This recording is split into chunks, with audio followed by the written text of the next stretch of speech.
Hello साथीहरु, नमस्ते सबैलाई। सबभन्दा पहिला हजुरहरु सबैजना सन्चै आरामै हुनुहुन्छ होला भन्दै र फेरि मैले सानो भिडियो लिएर आएको छु। सो भिडियो हेर्नु हुँदै होला हैन साथीहरु।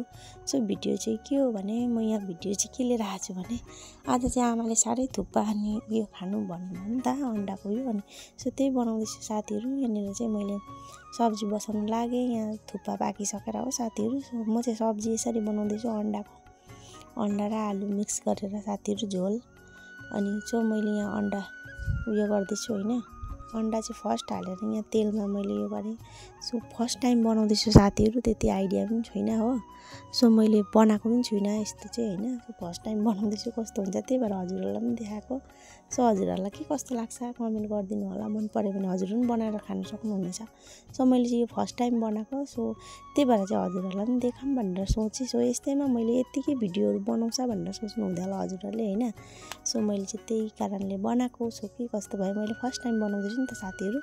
सो त्यही भएर तपाईहरुले पनि हेर्नुहोस् भनेर बनाएको के। अनि त्यस्तो चाहिँ नसोच्नु होला।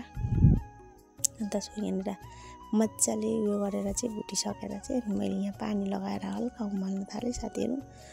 सो खाँदा अब यस्तै भयो हैन साथीहरु भिडियोहरु। सो लास्टसम्म हेर्दिनु। कराई सानो भएको थियो कि साथीहरु, अन्त ठुलो कराईमा फेरि बसाएँ। अन्त यो चाहिँ के हो भने रामधनिया, हाम्रो यहाँ घरमै धनिया रोपेछ नि त साथीहरु। त धनिया सानो उमालेर यहाँ चाहिँ आमालाई खाना दिए हो साथीहरु। अन्त यहाँ कालु भाइले चाहिँ उयो त्यस्तो खाँदैछ कि देखाएको अरे नि त भाइले चाहिँ मिठो भयो भन्दैछ। अन्त सो यहाँ म पनि खानु लागेँ साथीहरु, सबैले खाइसकेर। सो एकदमै मैले बनाएको साह्रै मिठो भएछ साथीहरु। सो मैले बनाएको चाहिँ मलाई नै मन पर्यो है साथीहरु, एकदम मिठो भएछ साथीहरु।